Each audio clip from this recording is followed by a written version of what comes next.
I hope आप सब अच्छा कर रहे होंगे। तो कल मैं अपनी 10 साल की बेटी से बात कर रहा था। कल रात को बहुत परेशान थी, रो रही थी क्योंकि उसका फेवरेट पेन खो गया था जिससे उसे आज एग्ज़ाम लेना था। तो आपको लगेगा इसमें क्या बड़ी बात है। मुझे भी लगा कि उसके पास 10 पेन हैं, उसमें से कोई एक ले जाएगी। बट वो रोती रही जब तक उसको उसका फेवरेट पेन मिला नहीं। ठीक है, तो इसमें कोई बड़ी बात नहीं है, बहुत कॉमन है। बट आप समझिए कि उसके दुख का कारण क्या था कि मेरा फेवरेट पेन खो गया। बहुत छोटी सी बात है, राइट। बट अगर हम देखें तो इसमें बहुत इम्पॉर्टेंट एक कह लो इन्फॉर्मेशन है जो हम अपनी लाइफ में यूज़ कर सकते हैं। कभी आपने एक छोटे बच्चे को देखा है, एक न्यू बॉर्न बेबी या कोई 1 या 2 साल का बच्चा, जिसे पता ही नहीं होता कि वो कौन है। ठीक है, वो लड़का है या लड़की उसे नहीं पता होता, उसका नाम क्या है उसे पता नहीं होता, वो कैसा दिखता है उसे पता नहीं होता, और वो हमेशा अपने एक खुशी में रहता है, शांति में रहता है, तो उसको ये सब कुछ नहीं पता। पर जैसे जैसे वो बड़ा होने लगता है, हम उसको एक नाम से बुलाने लगते हैं। ठीक है, हम उसको दिमाग में फीड करते हैं कि तुम्हारा ये नाम है, राहुल है, राज है, ये जो भी आप नाम बोलेंगे, आरना है, राइट। धीरे धीरे हम उसको रियलाइज़ कराते हैं कि तुम लड़का हो, तुम्हें ऐसे रहना चाहिए, तुम लड़की हो, तुम्हें ऐसे रहना चाहिए, तुम इस रिलीजन के हो, तुम्हें ऐसे पहनना चाहिए, ये करना चाहिए, ये नहीं करना चाहिए। हम धीरे धीरे उसका अहंकार बिल्ड करते हैं, ईगो कहते हैं जिसे, हम धीरे धीरे बिल्ड करने लगते हैं। तो बेसिकली हम उसका मैं भाव बिल्ड कर रहे हैं कि ये मैं हूँ और ये सब मेरा है। तो जैसे जैसे बिल्ड होने लगता है उसका मैं और मेरा भाव, पहले आता है उसके खिलौनों पर कि ये मेरा खिलौना है। कोई बच्चा उसका खिलौना छीन ले तो वो रोने लगता है, परेशान हो जाता है, दुखी होता है। तो यहाँ से दुख स्टार्ट होता है। आप समझ रहे हैं दुख की बिगिनिंग कहाँ होती है? जब से मैं और मेरा शुरू होता है। और जैसे धीरे धीरे बड़ा होता जाता है बच्चा, स्कूल में, कॉलेज में, ये मैं और मेरा और बड़ा होता जाता है, ये सर्कल और बड़ा होता जाता है। मेरे दोस्त, मेरा बॉयफ्रेंड, मेरा गर्लफ्रेंड, मेरा हस्बैंड, मेरी वाइफ, मेरी बीवी, मेरे बच्चे, मेरा करियर, जितना मैं और मेरा बढ़ता जाएगा उतने दुख के कारण बढ़ते जाएंगे, बढ़ते जाएंगे, बढ़ते जाएंगे। राइट, आप समझ रहे हैं? तो ओशो एक बहुत अच्छी कहानी कहा करते थे कि एक बार छिपकलियों का एक फंक्शन हो रहा था गांव में, रिजर्ट्स का। तो उन्होंने एक महल की छिपकली को इनवाइट किया जो वीआईपी थी। तो उसको कई बार इनविटेशन भेजा पर वो आई नहीं। तो वो छिपकलियाँ गई वहाँ पे लिजर्ट्स मिलने उससे कि आप आती क्यों नहीं हो, आपको इतना बुलाते हैं हम लोग। तो वो हमेशा महल की छत पे टंगी रहती थी, बोलती थी अगर मैं आ गई ना तो ये महल की छत गिर जाएगी। तो उस छिपकली को लगता था कि उसने वो छत को संभाला हुआ है, ये उसका मैं भाव था। आप समझ रहे हैं उसका अहंकार क्या था कि मैंने इस छत को संभाला हुआ है। ऐसे आप सोचोगे छिपकली है, उसको ऐसे इल्यूजन हो सकता है, भ्रांति हो सकती है, बट हम भी ऐसी इल्यूजन में जीते हैं कि ये सब हमने संभाला हुआ है, कि मैं करने वाला हूँ, राइट, कि मैं ही ये जीवन चला रहा हूँ, मैं ही अपनी फैमिली का करता रहता हूँ, या मैं नहीं होऊंगा तो ये कैसे होगा। आपके होने से पहले भी ये सब हो रहा था, आप नहीं होंगे, कल सुबह नहीं उठेंगे तो भी ये सब होता रहेगा। थोड़ा सा रीएडजस्टमेंट होगा बट ये चलता रहेगा।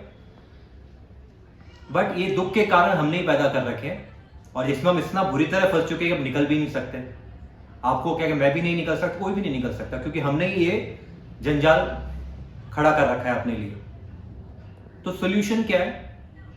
थोड़ी देर के लिए हम इससे रेस्ट ले सकते हैं। जैसे बुद्धा ने अपनी डिसोसिएशन टेक्निक में बताया था, हमने पहले भी डिस्कस किया है, कि थोड़ी देर के लिए हम डिस्कनेक्ट होते हैं इन सब चीजों से और एक नो माइंड स्टेट में जा सकते हैं। ठीक है, तो इसको एक बार ट्राई करके देखते हैं। थोड़ी देर के लिए आप अपनी आंखें बंद करिए, एक लंबी गहरी सांस लीजिए, एक और गहरी सांस लीजिए, और धीरे धीरे अपने आप को डिस्कनेक्ट करने की कोशिश करिए उन सब चीजों से जो आपने बाहर से अपने ऊपर डाल रखी हैं। राइट, आप अपने प्रोफेशन से थोड़ी देर के लिए डिस्कनेक्ट हो जाइए। आप जो भी काम करते हैं, इंजीनियर हैं, डॉक्टर हैं, लॉयर हैं, सीए हैं, ऑफिस में, बैंक में, घर में, कुछ भी आप करते हैं, थोड़ी देर के लिए उसके डिस्कनेक्ट हो जाइए कि आप उस रोल को थोड़ी देर के लिए छोड़ दीजिए।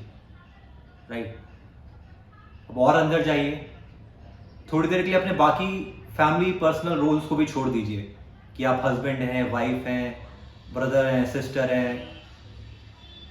ठीक है, उस रोल को भी छोड़ के थोड़ी देर के लिए उससे भी डिस्कनेक्ट हो जाइए। थोड़ी देर और, थोड़ा और अंदर जाइए। अब अपने फिजिकल अपीयरेंस से भी डिस्कनेक्ट हो जाइए कि आप कैसे दिखते हैं, ठीक है, आप लड़का है लड़की है, जो भी है उसको भी छोड़ दीजिए थोड़ी देर के लिए और अंदर आइए। अब अपने इस नाम को भी छोड़ दीजिए। बीच बीच में गहरी सांसें लेते रहिए। धीरे धीरे धीरे धीरे अपने आप को उस न्यू बॉर्न बेबी की तरह विजुलाइज करिए। अपनी अगर आपको कोई पिक्चर याद हो बचपन की तो उसको देखिए, उसको विजुलाइज करिए। जैसे मैं अभी अपने आप का अपना बचपन विजुलाइज कर रहा हूँ, जब मैं जस्ट 6 महीने का था या साल का था। जस्ट उसको विजुलाइज करिए। सोचिए उस पोजीशन में हमें क्या स्ट्रेस है, क्या टेंशन है, कुछ भी नहीं है। बस टाइम पे खाना मिल जाए उतना ही काफी है हमारे लिए। वो तो हमें अभी भी मिल जाता है। बस थोड़ी देर के लिए उस नो माइंड स्टेट में रहिए। जितना देर इसमें रह सकते हैं उतना रहिए।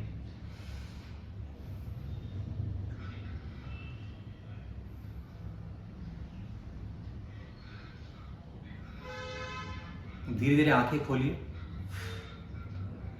इस नो माइंड स्टेट में एक आनंद है, क्योंकि इसमें इस मोमेंट पे कोई प्रॉब्लम नहीं है। ठीक है, अब आप सोचेंगे इससे मेरे लाइफ के इश्यूज तो गायब नहीं हो जाएंगे। ऑब्वियसली गायब नहीं हो जाएंगे, बट इस मोमेंट पे क्या इशू है हम उस पर काम कर सकते हैं। इस मोमेंट में हम उन चीज़ों पे काम कर सकते हैं जो आप इसकी प्रॉब्लम को, आपकी लाइफ के प्रॉब्लम को सॉल्व कर सकता है। या तो आप कोई स्टेप ले सकते हैं या उस स्टेप के लिए प्लान कर सकते हैं। जितना आप नो माइंड स्टेट में रह के अपने आप की अपनी एफिशिएंसी बढ़ा सकते हैं, अपने आप को और अच्छे से इस लाइफ को जी सकते हैं, उतना आप कभी नहीं कर सकते अगर आप हमेशा अपने माइंड के साथ ही कनेक्टेड रहेंगे या अपनी ईगो के साथ ही अटैच रहेंगे। थोड़ी देर कोशिश करिए इस नो माइंड स्टेट में आने की, इस ईगो को छोड़ के अपनी लाइफ को जीने की। कुछ मिनट, कुछ 10 मिनट, 15 मिनट भी अगर आप ऐसा करते हैं तो आपको डेफिनेटली काफ़ी आनंद महसूस होगा। Thank you.